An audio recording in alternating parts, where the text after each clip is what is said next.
allegiance. I pledge allegiance to the flag of the United States of America and to the republic for which it stands, one nation, under God, indivisible, with liberty and justice for all. Good evening. On this evening's agenda, we have interim Park and Rec Director discussion and appointment, COVID-19 update, first responders stipend program, sale of surplus property, and then other new and old business. So I think any comments, opening remarks? Nothing. Good. Let's move on. Interim. Yep. So this is Shauna, and we had discussed the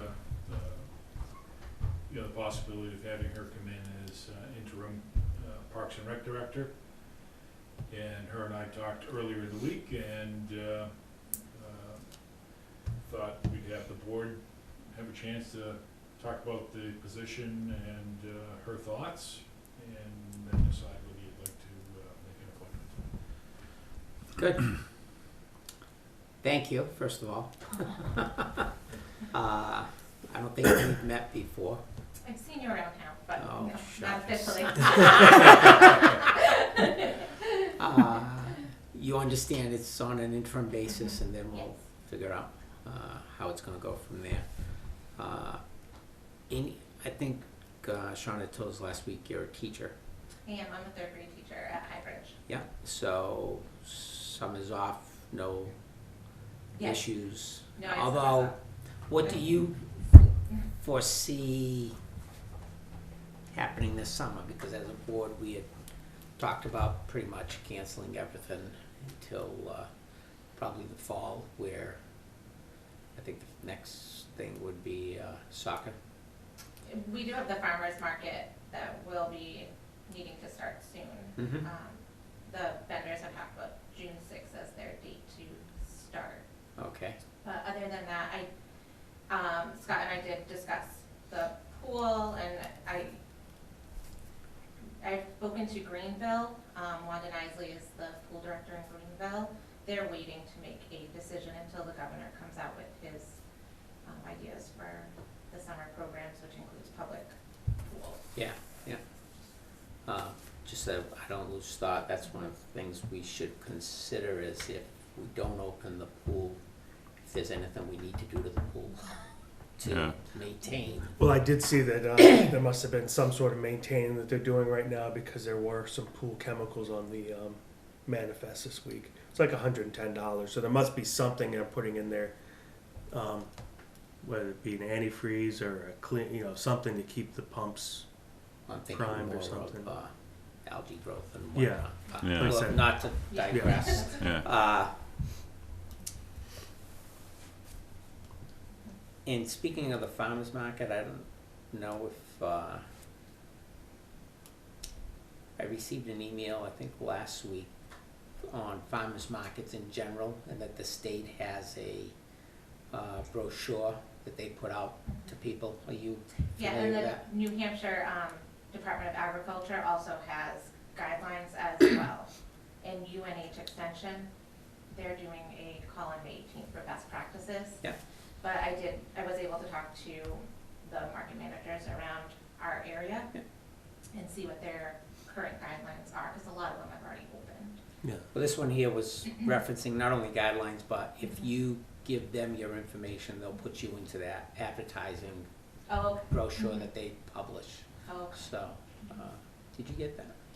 I got a couple of different things today regarding This was, I farmers think, markets. last week. Okay, Yeah. as long as somebody has it to share with you. Any questions that you have of the board, or anybody have questions on? No, I was going to ask you, with that, your comfort level as far as doing, but it sounds like you're keeping yourself very well in the loop already on those items. And then looking ahead on, I know we were going to discuss what our thoughts were on the pool. But then, of course, looking out ahead, you've got soccer And I think then the next thing would be the Autumn Fest. So at that point, we'll kind of have some better guidance on what is going on. So, but no, good. I'm glad to hear that you're already keeping yourself well abreast of the situation. Mhm.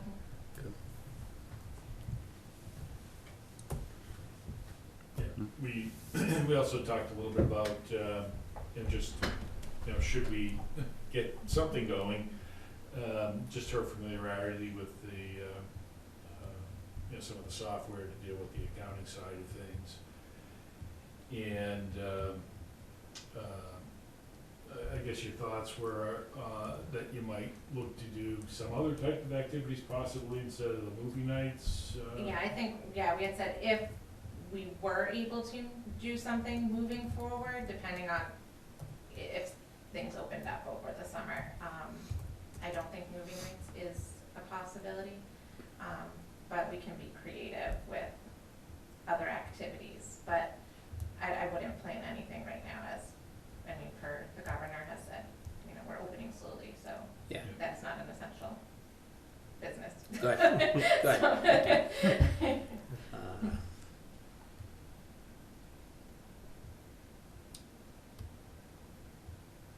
Software is on this computer here, the one in the I'm not law sure firm, where it resides. I think a cloud-based. It's cloud-based? Yeah. Okay. Yeah. Yeah, Rec Desk. Yeah, I believe it's Yeah. cloud-based. You can access it from anywhere with the authorization. Are you familiar with that? I've been on Rec Desk. I haven't Okay. done, like we had talked about the financial, and I have not done that part.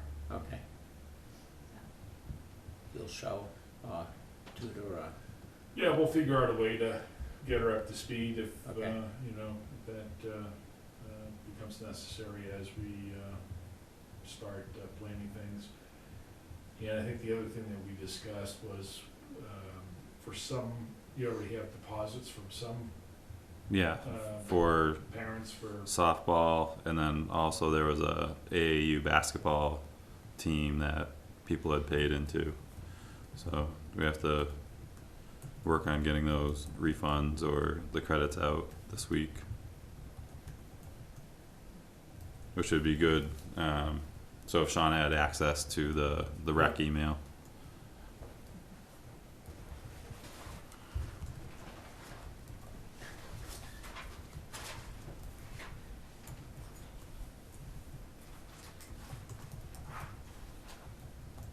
any other issues that you can think of, Sean, that we need to be aware of so we don't get blindsided?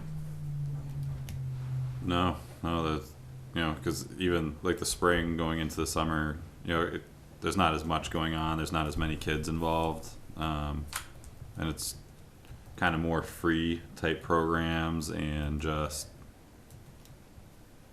no huge structured leagues or anything like that. So there's maybe 30 softball families Mm-hmm. that we have the registrations for, and up to 10 basketball families. So it's not like it was a soccer season where there's 200 Yeah. kids. Yeah.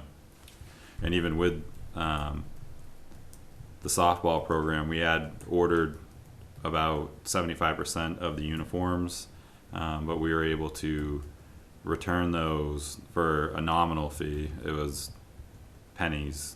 It was basically just for shipping. Mm-hmm. And then we had special ordered some vinyl, so like from the place that prints them, Mm-hmm. which I think our total bill on that was like $160, which is really, I was happy, that we hadn't had them printed out, Yeah. and waited, and then that the company was willing to take them back. So Sean, Yeah, there's- what were the ones that you said we needed to give the deposits back? Softball? softball and AAU basketball.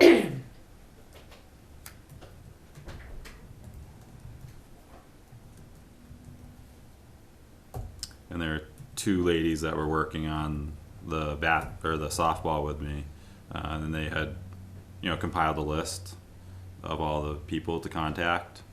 So we were just waiting, like for the like the rec, to send something out officially, like from the rec email, in order for people to reply back to say which way they wanted to go with it. Meaning, given the deposit, or just leave it on account? Yeah, yep.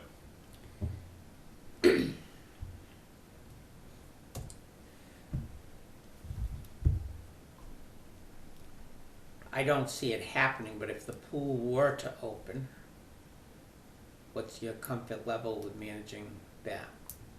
Around. I mean, I do know I'm sure the lifeguards who have been around are the ones who will most likely return to us, which I know all of them. So, I was a lifeguard in my younger years, so I do feel confident about Okay. that, yeah. Good. Good. Yeah, there was Mhm. some of the past lifeguards had reached out and said that they wanted to come back. So there is, you know, like that staff knowledge will be there for you too. Mhm. Just wait for the governor's guidance on. Yeah, and I don't know if anyone had read what Kim sent us today about that and they're giving direction. It's not from the governor themselves, but the Department of Health did give out some direction on the pool and things like that, and that you would have to monitor that to make sure that people, you know, if you're doing some sort of class or whatever, and the moms are waiting, or the parents, I shouldn't just say moms, I apologize, the parents are waiting, they have to be socially distanced, which I think is going to be our biggest issue with anything, is not so much making sure our staff is doing what they're supposed to be doing and cleaning properly and maintaining those pieces. It's controlling the non-pool employees, you know, making sure that the parents are staying socially distanced. And the kids don't play Yeah. together. Right. Yeah, I mean, it seems that's like a difficult. yeah, I mean, when they're in the pool and the whole deal, I mean, I guess there's certain things of, okay, there's chlorine and stuff, but it's when they're out of the pool or any of the people that are in the pool area or the parking lot or anything that are part of whatever's going on at the pool, that seems to be the biggest issue that they were addressing, or part of what they were addressing from the Department of Health, is that anyone in the pool area needs to be socially distanced. What kind of space does our pool accommodate for making sure that that can happen? And they're saying even, you know, while they're in locker rooms, while they're in, you know, waiting areas, anything like that, it has to be addressed. So I think that is going to be a bigger issue than anything else. Especially once we get direction from the governor on whether we can or can't even open them, because they haven't said yet. So, something to think about. Make a motion? Motion to appoint Shauna as interim Parks and Rec Director. Is there a second? Second. All in favor? Aye. Thank you. Thank you. Thanks for coming. Thank you, bye. Good night.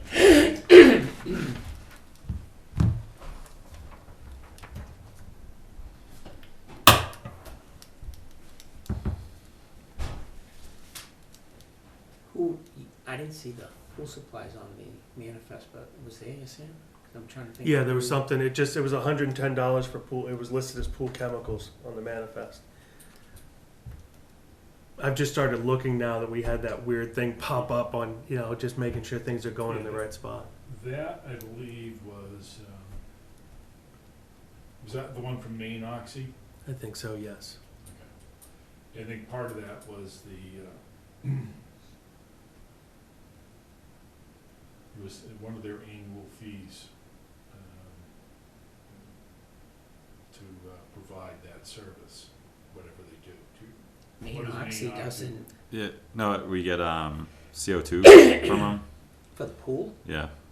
That you put it into the water stream, and I forget exactly what it does, but kills bacteria, like some type of bacteria.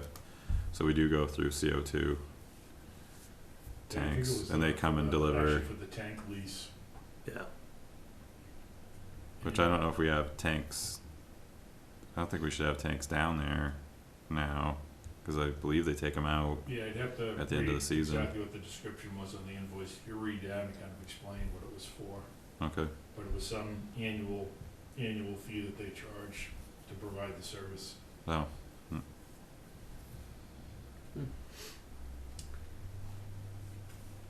And I think it's CO2. I don't, I believe that's what it is. It could be. Yeah.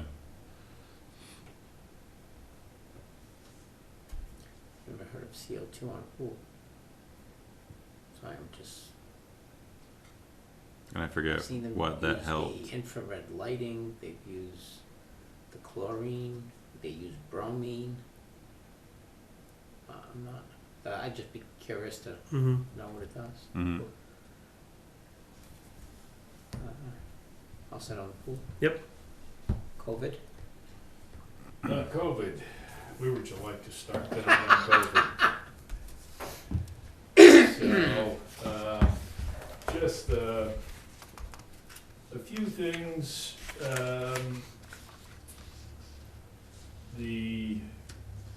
Some of the emergency orders that came out, an old one, 29, there's been a couple of new exhibits added to that.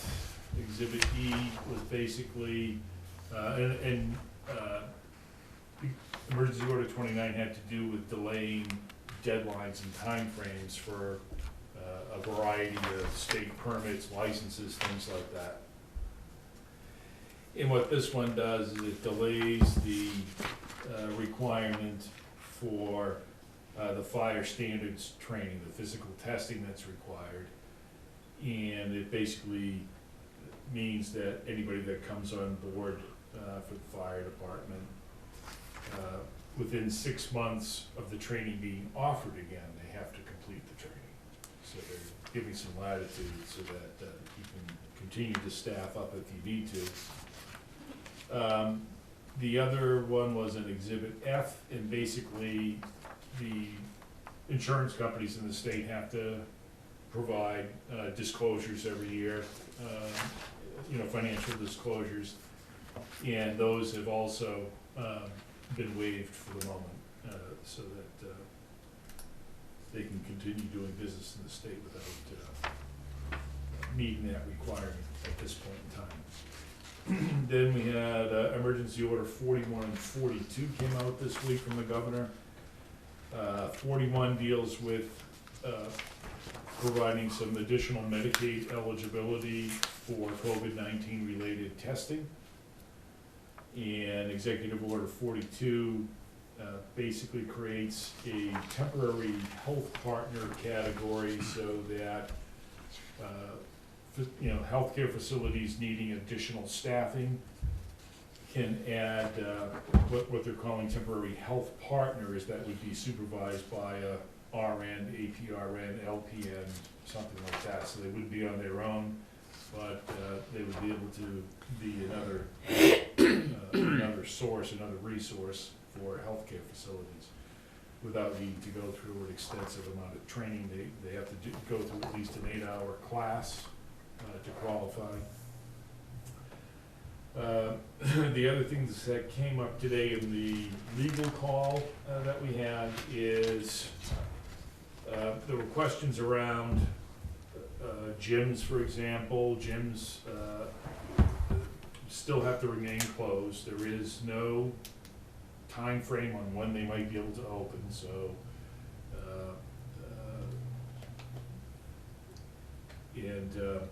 they said they'd get back when it looked like there was some movement as the governor's reopening committee starts to look at different industries, different businesses on how to reopen. Then they'll start to give us guidance and set expectations around dates on when things can happen. The other thing that they made clear is yard sales are prohibited, and they said it's basically going to be up to the local police department to enforce that. And I'll talk to Tim about it tomorrow. He was probably on that call, so I think we should have the Is he fire. back? he's back. Yeah, Is he? Tim Oh. came back yesterday. We should have the fire Thursday department. back. Yeah. Fire department should police it instead, and just go around with the pumper trucks, catch someone having a yard sale, just wet the whole thing down. But no means no. But they did say that they expect as the warm weather gets here, that's gonna be more of a problem, and again, that's one of those things where the representative from the Attorney General's office says they have no idea when activities like that are gonna be allowed again. But they did leave it to the local police department to do the enforcement, and they said on any of these issues, if the police department has a question on what their enforcement capabilities are in certain situations, just to call the Attorney General's office to get some guidance, and they'll try to answer their questions right away. The other thing that came up is restaurants are starting to, open up for outside dining, and there was some questions as to how they can do that, and there were a lot of questions as far as how, they want open air dining. And open air means it can be under a tent as long as the tent doesn't have any walls. But it can't be any structure that has any type of wall around it at all. They want the airflow going through. You can't even have a screen room. They won't even allow screened walls. It has to be completely open air. There was also some discussion on what the Liquor Commission was gonna do as far as allowing outdoor liquor sales. And they refer businesses to the Liquor Commission's website to get some guidance on what they're gonna allow and what they're not gonna allow for liquor sales out in these outside environments. Yeah, because I know, some restaurants already have that, but it's within, again, there has to be a designated area, like if you go through downtown Nashua. So if you're like, what's it, something, Timothy's and, Martha's? yeah, No. yeah, Martha's has it Yeah. outside, pretty much all of them on that drag, and they have it, but if you notice, there's like chains or whatever that basically extends a building to a certain point, and then they still have to have so many feet of accessible parking or accessible walking, but I know Birchwood Inn that's the closest one I know that was looking to do it. They were looking for picnic tables that could put outside. That, somebody told me, maybe I read it in the paper, that's what the owner of Common Man Restaurant said, you won't be able to find a picnic table around. It's the truth. I know. I was thinking church. Church has like 12 of them. What if we could rent those out, and make a little money. But so there's, literally daily there are challenges and questions, and a lot of the resources at the state level don't have answers yet. So they're fielding the questions and concerns, and they've actually been pretty quick. Usually, within a week, they have some sort of guidance or response to the requests that are coming out of these phone calls. And it's going to be a long summer.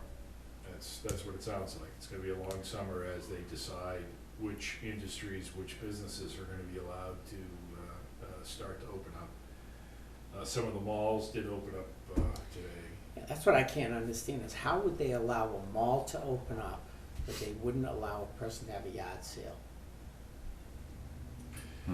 So the malls are, and you can actually go on the website, Simon Malls basically outlined for the governor what their plan was as far as the social distancing, having the proper protective equipment for the employees, etc. And that's what they're hoping for, is that the customers are going to have some level of cooperation and understanding as far as the social distancing in the malls. It's certainly going to be a challenge, I think, for the employees. And I don't know if anybody saw the article today about the ice cream shop in Massachusetts that opened up. That was insane. No.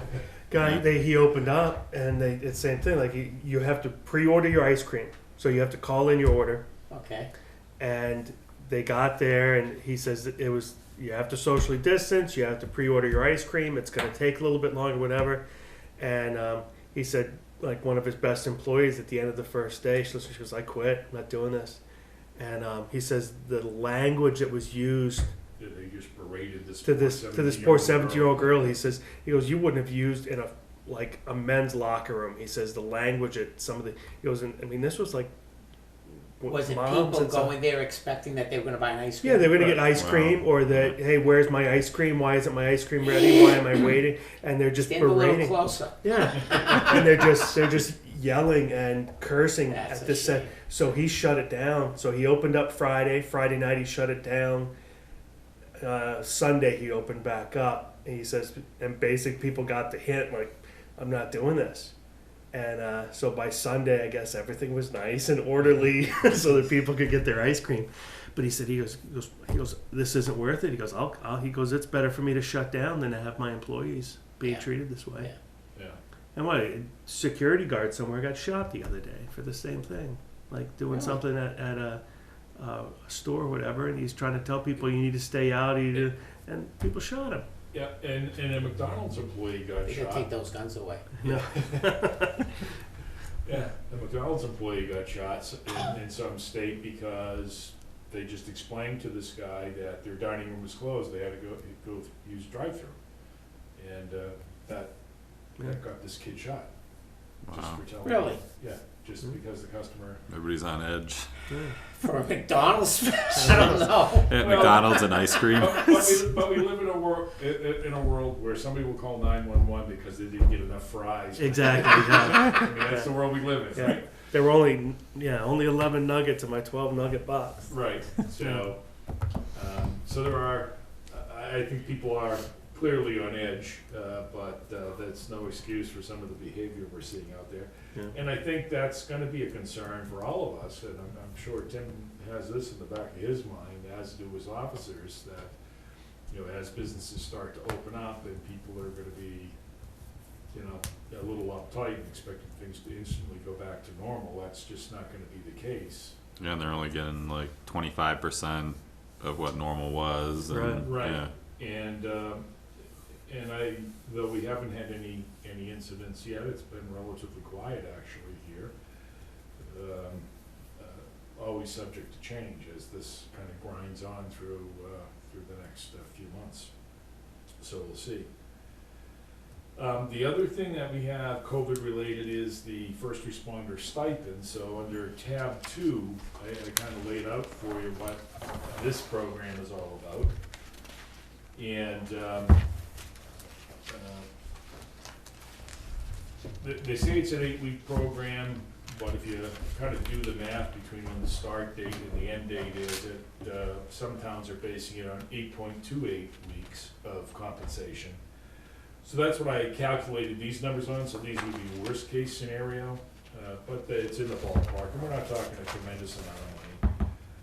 But the stipend amounts for the police department over the next 8 weeks is a little over $16,000, and for fire, it's gonna be a little over $11,000. The part that the program doesn't pick up is the FICA costs, which in the case of the police doesn't apply because they're in the New Hampshire retirement system. New Hampshire retirement system has said they don't expect us to take the percentage out of the stipend. But of course, the federal government does want their FICA on the other end, which does apply to the firefighters.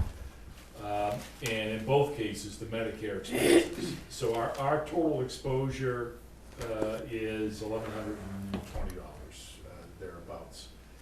And so I think it's something that honestly our budget can probably absorb okay. However, there is also a rumor out there that we can, through one of the other programs, get reimbursed from the state or federal government under one of the programs to capture somewhere between 75 and 100% of that money.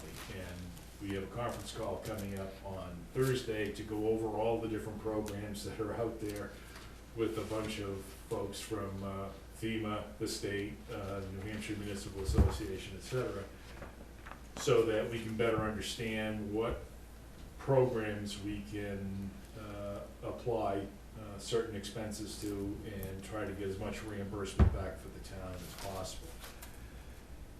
And so I've certainly asked all the department heads to be keeping track of their COVID-related expenses, and right now, we haven't had a significant amount. We've been very lucky that there haven't been any extraordinary costs like some of the bigger communities might have. But we do want to keep track of it so that if this does drag on for a while, and we have no idea what other programs they might come out with, I mean, these are all still evolving, that might incur some additional expense on our part. But we're going to try to prepare ourselves for it from an accounting and financial point of view, and honestly from a legal point of view, because all of these involve contracts, grant applications. None of this is easy, one of the programs, the application is 26 pages long, and I'm really looking forward to filling out that application. Jeez. So, Keep track of that time. yeah, well, no kidding. And that has to go through the SAM.gov and FEMA grant websites, which navigating those, as Meredith and I found out doing the firefighter grant for the air tax, is just loads of fun to do. And but that's the way they're going to be running. At least the federal money is going to all go through that platform. What the state's going to do, I don't know, but we certainly have plenty of forms from the state to fill out for their various programs as well. The other thing, as you look to the back of that tab, Before we go, can Sure. we stick to that Sure. tab? Sure. I'd like to talk about Yep. the stipend allocation. Yep. I thought, is Mike even working? So Mike is eligible simply because he's available to work. And Okay. that's all the eligibility is that Okay. if he is available to work, then they're saying he's entitled to the stipend. And then on the volunteer fires, it seems that we've got a different stipend. Right, so this has to do with whether you are an EMT or not an EMT. Okay, So if you're an EMT, then, and obviously we're not full-time, we're a part-time on-call type of fire organization. So we get the part-time rate of $150 a week. But if you're part-time non-EMT, it's only $50 a week. So that's where those numbers come from. okay, so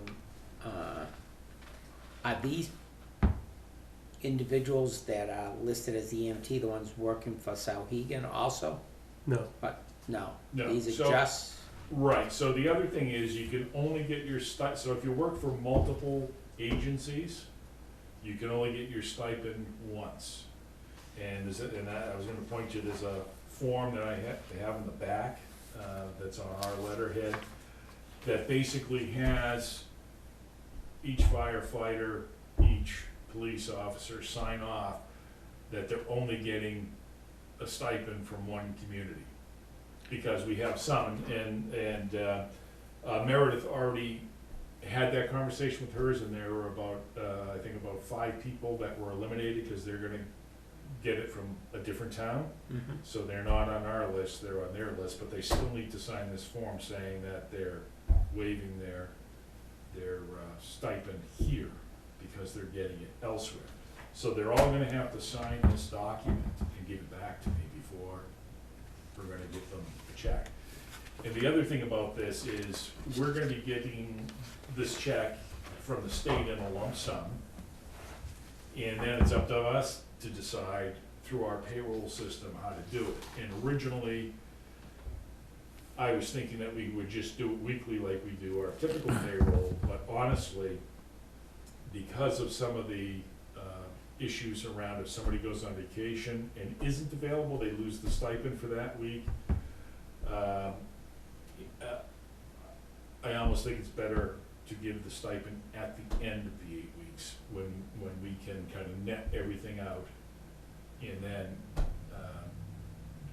give it to the employee that way.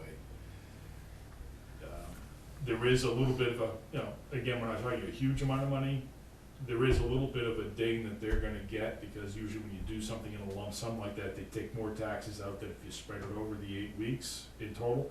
It all nets out when you file your taxes at the end of the year, but they're initially gonna end up with slightly less take-home pay if we do it that way.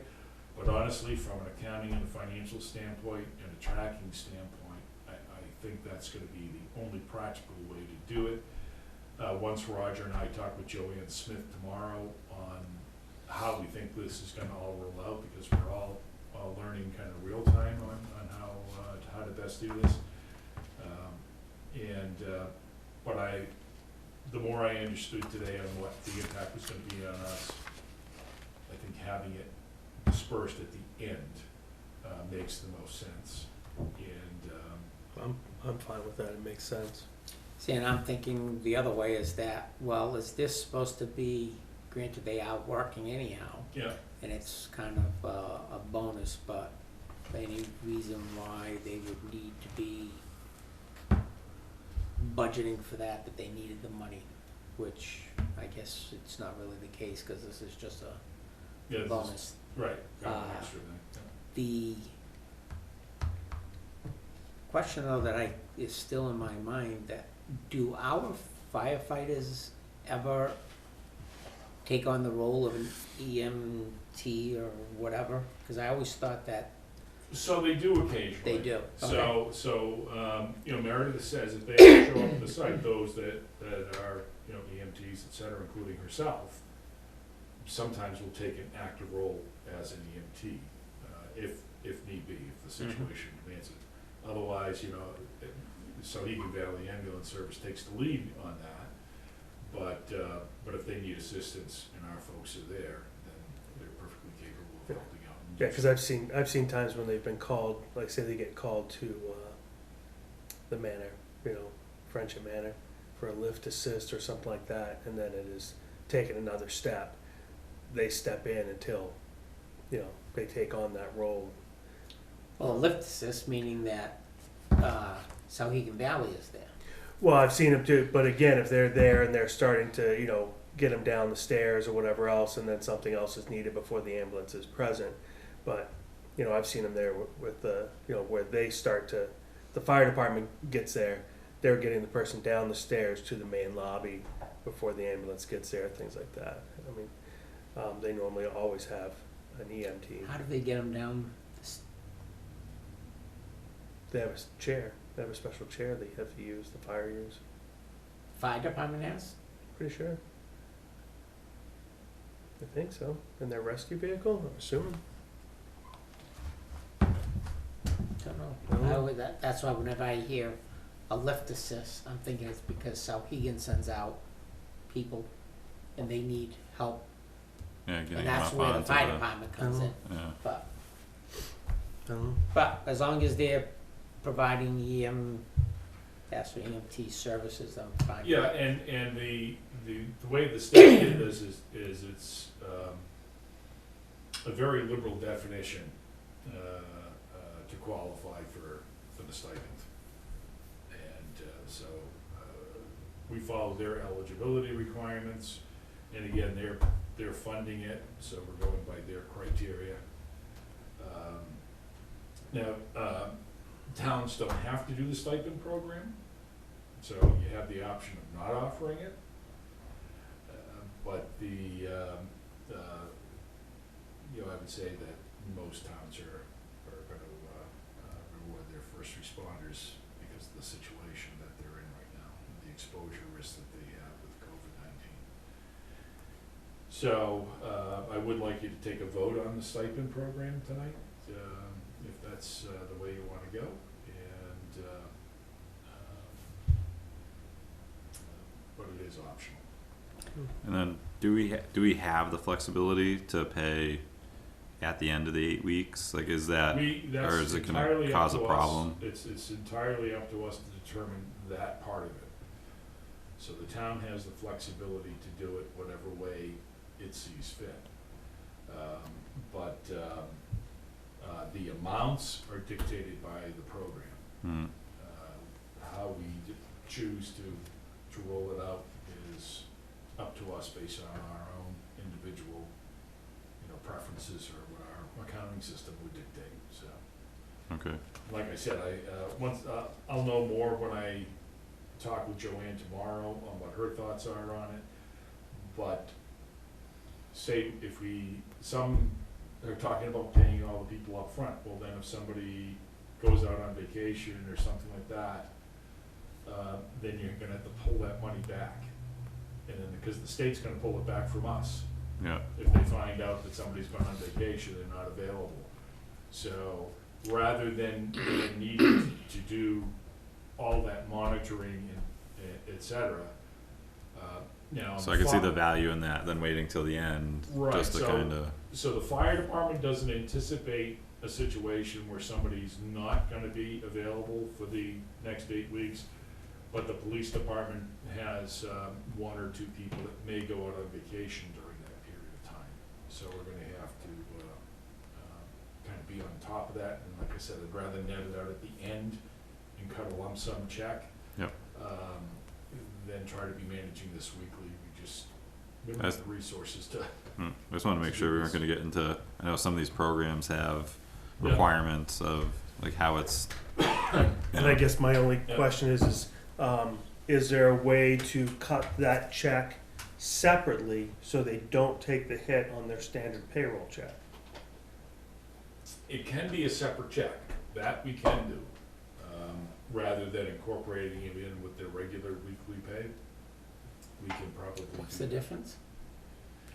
It affects, like, if you get, it could, if you go beyond a certain amount, additional taxes get taken out of your paycheck.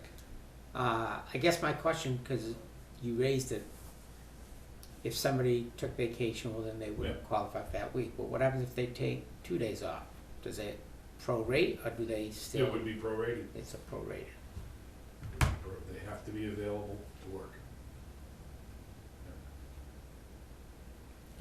And I guess I'm gonna go back to the on-call firefighters, which are deserving of this. But if I recall last year, I thought Meredith, when she was doing her matrix on the stipend, had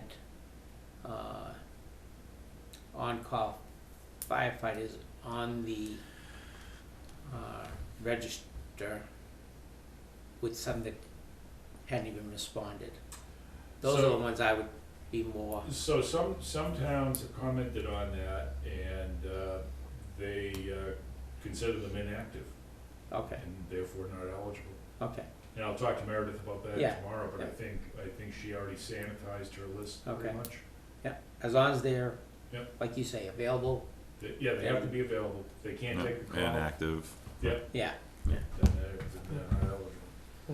I entertain a motion? Motion to participate in the first responders stipend program with a payout at the end of the 8-week, 2-day period.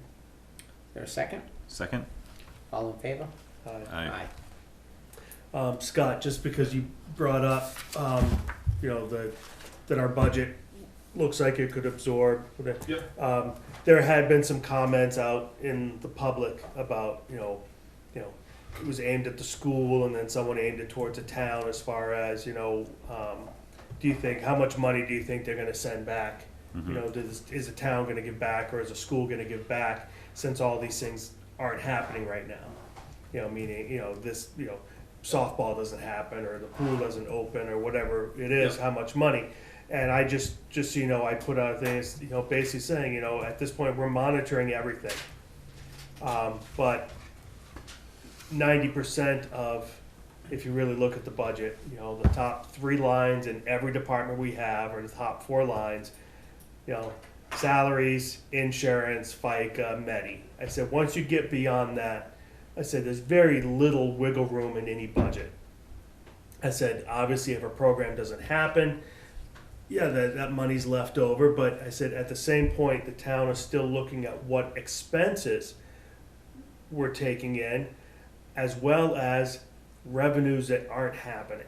Right. I said, and so I explained, that we're not going to expect people not to register their vehicle, or if they, but if they don't open, you know, beaches or whatever, is there a place for you to even launch your boat? So do you register your boat this year? Do you not register your boat?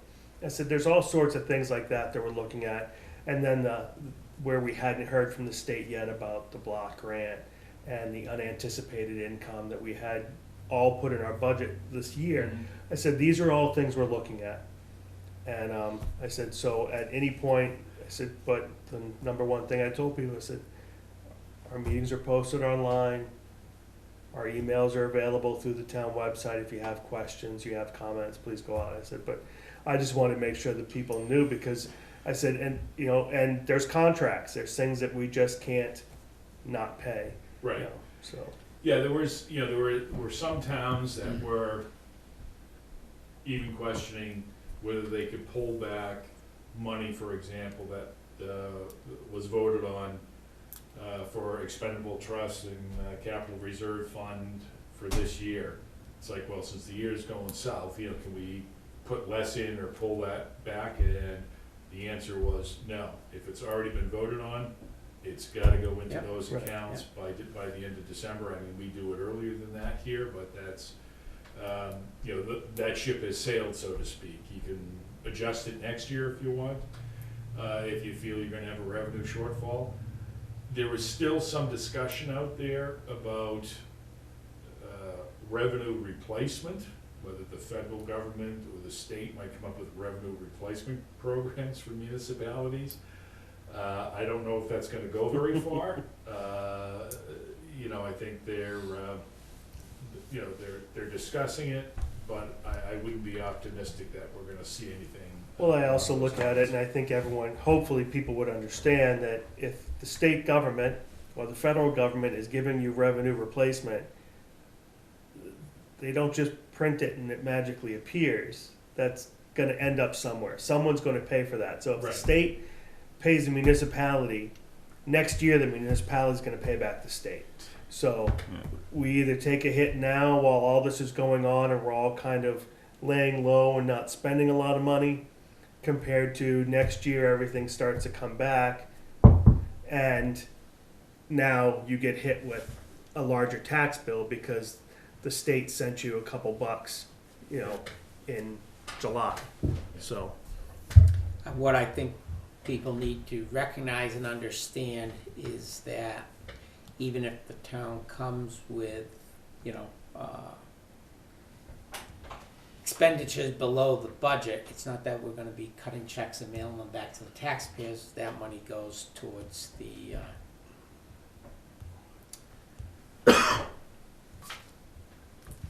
unreserved. thank you, Unreserved balance, yeah. And then fund we, reserve balance. and then we can use it to offset Offset taxes taxes. and, or tuck some away. But I think Yeah. most people understand that and where we are today, and you've hit it on the head, mainly is what is the state going to continue to contribute to our revenue? So, so there's a lot of things happening at the state and federal level along those lines. And we'll just have to wait and see how it all sifts out. I understand Congress was proposing an $8 trillion package today, Yeah, I so, saw that. so maybe something for the municipalities. Who said they can't within just that. keep printing? Right. But, And again, Right. we'll feel it down the line. Yeah, welcome. somebody's gonna feel it. Oh, yeah, Our children, our grandchildren, our great-grandchildren, they'll still be paying that Yeah. $8 trillion. yeah. Yeah, welcome to socialism. Yeah. It almost pushes the door open. Okay, So- sale of surplus property. So, a couple of things, we had talked about, and I'm having the quote revised on the loader, taking Oh. the trade out of it. And, we're also gonna use this opportunity to get rid of our '77 Ford F700, tanker that we have out back. And, you know, my thought is to get those up on the Municipid website. And we can set reserves, so for instance, if we wanna get 5,000 or more for the Komatsu, we could set a $5,000 minimum bid. And know, from what Meredith and Peter were telling me about the truck, you know, I took a quick look at it. It's in excellent condition for what they tell me. They say it's pretty pristine. And sometimes old fire trucks can, if you find the right collector and you have one that's in good shape, sometimes you get lucky and get some decent money for it.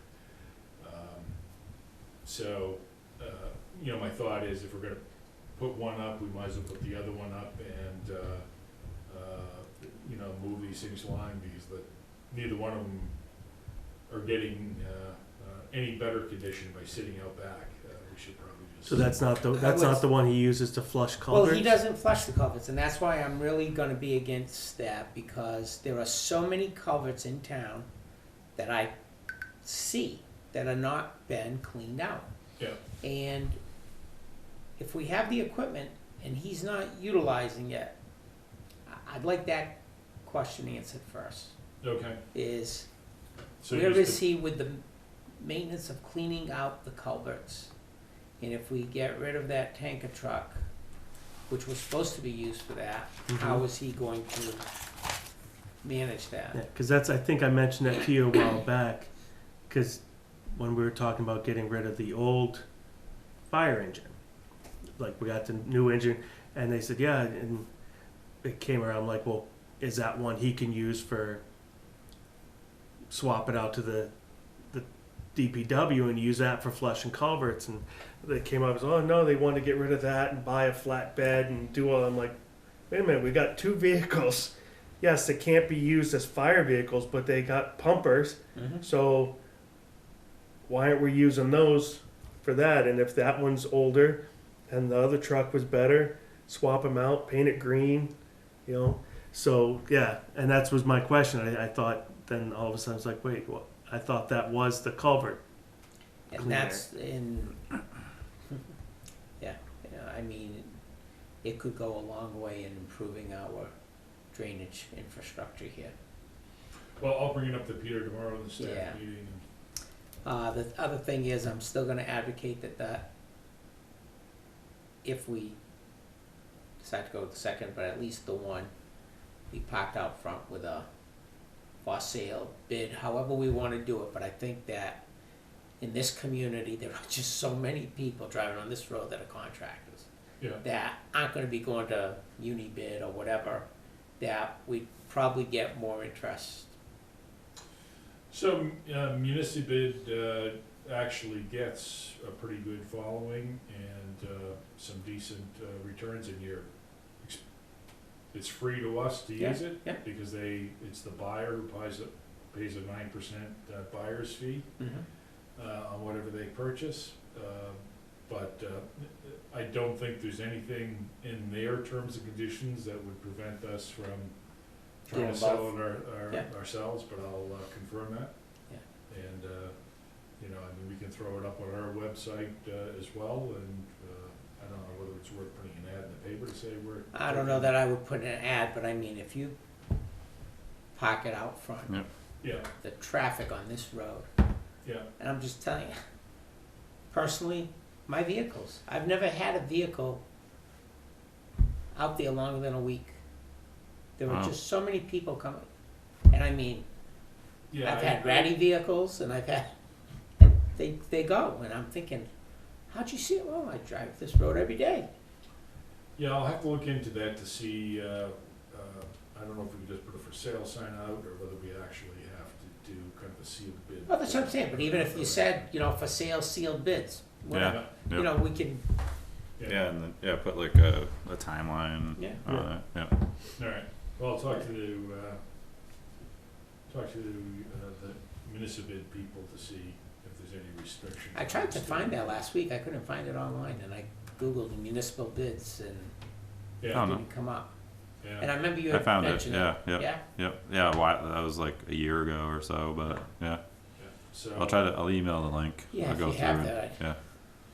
I never close any tabs, so Yeah. somewhere. So the other surplus property, we had talked about some of the tax deeded property, and I talked with Bart today, and basically at this point, he's interpreting the governor's emergency order that prevented you know, the eviction and sale of property to apply, even though we've already tax deeded those properties prior to that, he doesn't think we can dispose of them right now. So that's where we're at with that. However, we do have properties like 36 Main Street, if you wanted to move forward with something like that. You know, I asked Meredith, what do we do with the Wachusett and the hand bumper if we decide to put that property on the market and it sells? And she suggested putting them in the schoolhouse. Yeah, they'd be just as safe there as they are, probably safer. And I don't know whether there's any other I parts. haven't gone to the schoolhouse to see what's inside. Last time I was up there with Bert in the fall, and it was pretty empty. Yeah, okay. Yeah. I mean, there was junk in there, but it was all kind of off to the side. I think, I mean, go up there and take another look, but I think. Yeah, no, when we were in there, Can we clean it out? it You had, can do anything. yeah. But I mean, all that was, I think all that was in there was maintenance stuff for the Old truck cemetery tires, and some truck tires and some old flags that needed to be taken care of properly, like the ones from the Yeah. graves. Yeah, that's unless, you know, there was someone who used to store some personal stuff in there, and now That's that's what been I, taken well, out. actually, I thought I had heard that at one time. Was it conservation may have had stuff in there? Yeah, but last time we were in there, because we did the walkthrough at the Old Town Hall, Yeah, and then we went down and we walked through the schoolhouse, and it was pretty wide open. yeah, you're right, I forgot about that. Yeah, I mean, I'd be Uh, up for putting that out.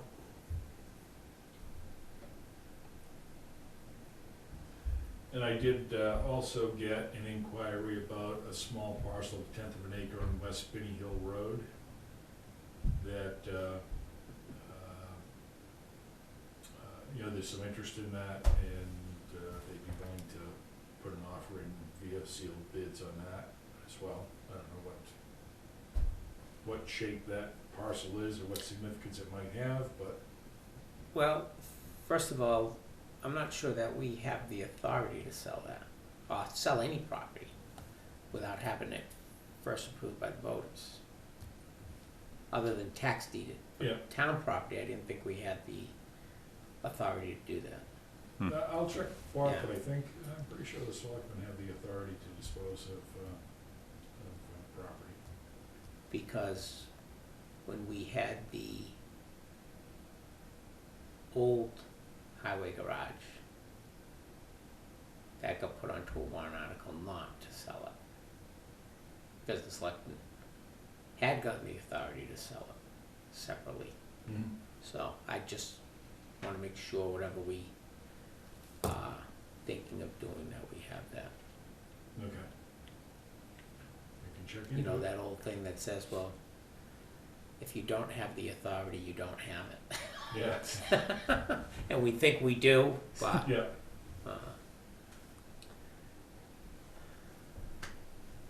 yeah, I don't know really what, I agree looking at the, call it the old police station building is, it's a derelict and an eyesore, but I don't know what interest we would get with that because I there's no land. yeah, but some people may not even want the land. I mean, it's some people just want a place to live. You know, But how can you live if you don't have a septic you system? do. It's tied into the building next door. No, Yep, it's tied into the church. how come we were told different? By who? I bet if I said right now to this I don't know microphone if for them it to was come talk to us. Jim or somebody told me that that building's goes into a septic tank that they would have pumped out. Maybe it does. Maybe it does have a septic needs to get pumped, but the water I know comes Oh, water supply, I don't Yeah. know. We were has talking water, septic. electric, I and didn't know. septic. So I mean, if you got to get You can't have that now. John, it's grandfathered in. It's an No old building. grandfathering.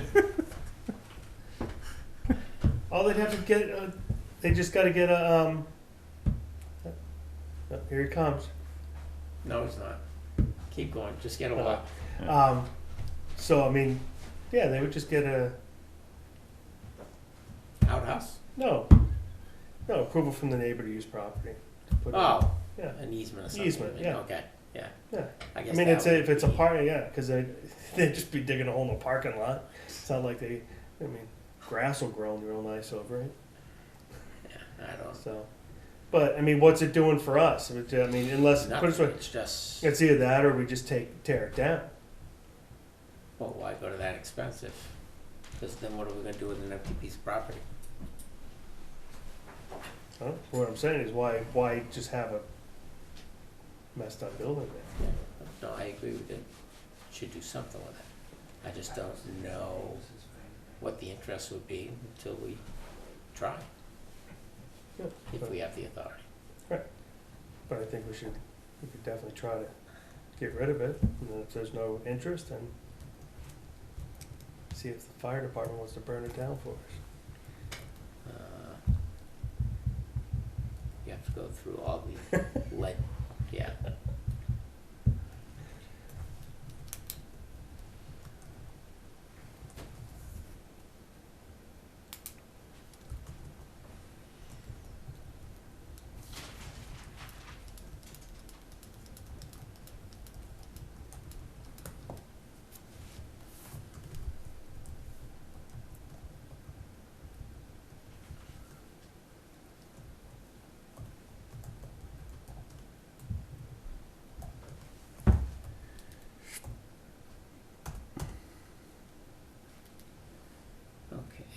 Okay. Something for new. Yeah. There's a young man from Messina that was building some little libraries. It's kind of like just like a box where people would come and put books in, like they take a book, leave a book type thing. And I think he got approval to put one up at Highbridge Elementary and then one at the library, and he was looking to put one at the park if we felt it was appropriate too. And Michelle from the library said that the library would be doing the upkeep, like with it and maintaining. And there's signage that goes along with that, like explaining the rules. Like you can't just leave garbage there, and it's not like a book depository where you're gonna leave boxes of books at the base of it or anything like that. But I didn't know. I think if the library is accepting it, the walk from the park to the library, let it stay with the library and at Highbridge where they can monitor it.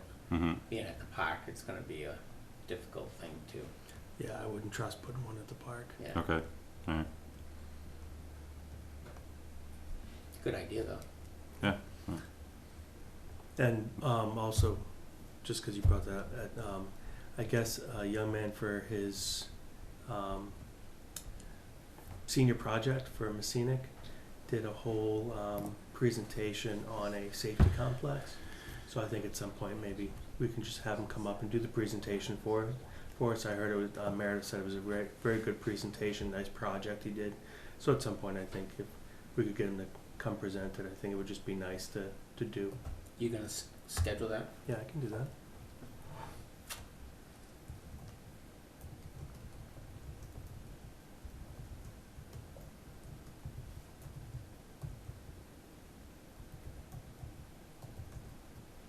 Matt Wardwell did it.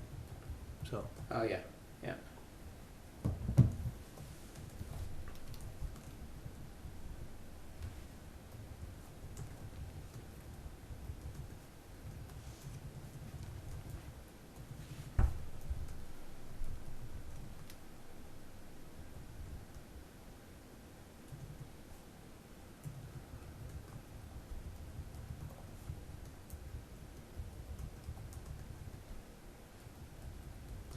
Was that from a scenic or was that was for college, wasn't it? it just says his capstone project. That's what they call the one that they do for seniors at Messina. Maybe I was wrong. Colleen, I Man. thought Colleen had told me he's, Was for his college? yeah, Okay. yeah. Hmm.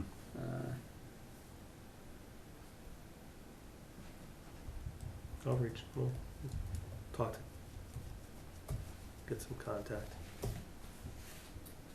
Okay.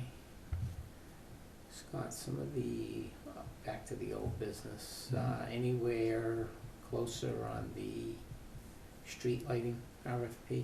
No, I'm sorry, I haven't had a chance to dig into that. Uh,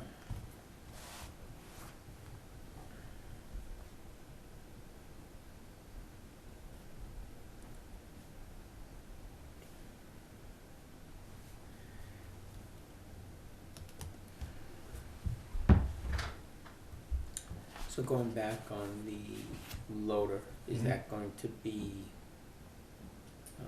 consummated soon? He, promised me a revised proposal by the end of the day today. I have not seen it, so I'm assuming, and he was on the road, so, I'm hoping to have it tomorrow. Then once I see what the final numbers are, then if everything looks good, move forward with that. Or somebody else buy it. There was one little glitch with it that Peter wanted to make sure he addressed before we, Okay. pulled the trigger on it. I think we talked last week or the week before about that tax deeding. Have we confirmed everything was or is there anything that we're gonna have to redo? So, Jessica believes she has all the documentation Okay. and she's all set. She's been busy the last couple of days, but we are gonna try to sit down and go through all of it, make sure she has everything. Once I have all the documents, I'm probably gonna scan them and send them to Bart, just to make sure he's satisfied that everything is there. Mm-hmm. And then if so, then whenever we have the ability to start offloading those, we can. Okay. But she's pretty confident she has everything.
You guys have anything else? I did not. I see the Someros here Yeah. for strictly entertainment or, Well, I didn't realize it started at 6. oh, I just wanted to hear what you guys were discussing about the properties that the town had, that's all. the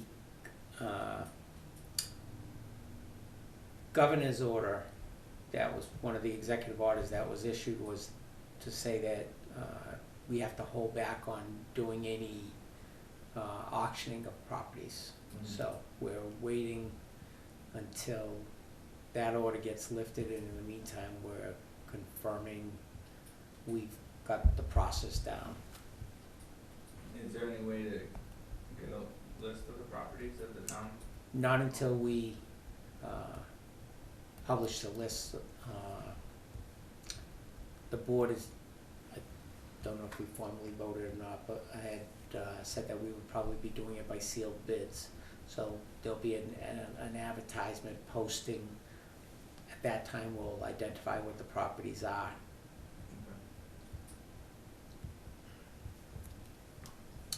Trust us, we wanted to get rid of some of them already too. All of them. Yeah, because we had executed deeding prior to that order, So we thought we were okay, but we have been advised by council that we still need to hold off, even though they were deeded prior to the order. We still have to hold off until the order's lifted in order to complete it. Because technically the owners have 3 years to come back, but they would have to pay everything, so that's where we are. Two things I forgot to mention. First of all, I don't think you saw because I pulled it to bring it to here, but was the local river management advisory committee nominee form. And Cleta Dudley has been on that board, and it's just a renomination. If you're good with that, I'll sign it, and that can go off. And then this one just has me laughing because this is the U.S. Census on validation of our boundaries of the town of New Ipswich. And just so that you know, every 7 years, the selectmen are to do a perambulation of the property with the abutting towns. I've never done it. I don't think it's ever been done. But that's the only thing that I've seen where you can be removed as a selectman for not doing it. Yeah. And you actually have to walk Walk the, the Walk the borders, boundary lines. walk the border of the town So, yeah, through whatever that may walk you through. no, that's not true. That's not true. You have to identify the boundary with the abutting town. Huh. And, you know, if it goes through this thing of water, you just agree it does, and you go on the other side and continue. But, I agree with That it sounds every time. interesting. Every time I Yeah. drive into, when I drive over, I leave my house, I drive and it says, "You are now entering Sharon." I go, I agree with that. but you know, we're really not. Did you ever see that? Because we're the welcome to New Ipswich sign in Sharon, but yet that Gridley River loading thing is in New Ipswich because they've got the signs there. yeah. And I'm like, Yeah. But this is the map, and if we agree, this is New Ipswich. Kind of looks like that one up there. Yeah. What? Oh yeah. Not quite as detailed. Yeah. Might be missing a few roads. We'll have to overlay it and double check it. But anyhow, I guess we'll Interesting. just sign it and Yeah. sign Yeah. that You form just get to sign it. send that off. I didn't know the census included council land, but Oh, you don't want to walk it? well, we gotta make appointments with the abutting town, Yeah, you know? yeah, So would you like to take on that task? sure.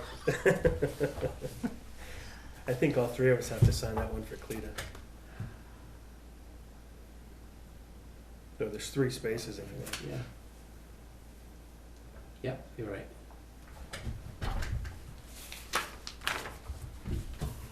I'll keep this with that one. With that.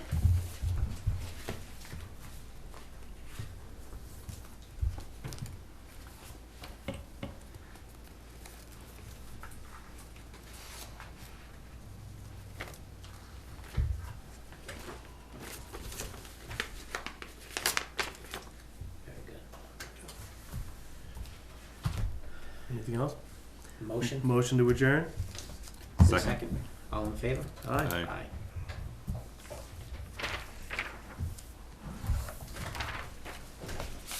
I got a question, Lee.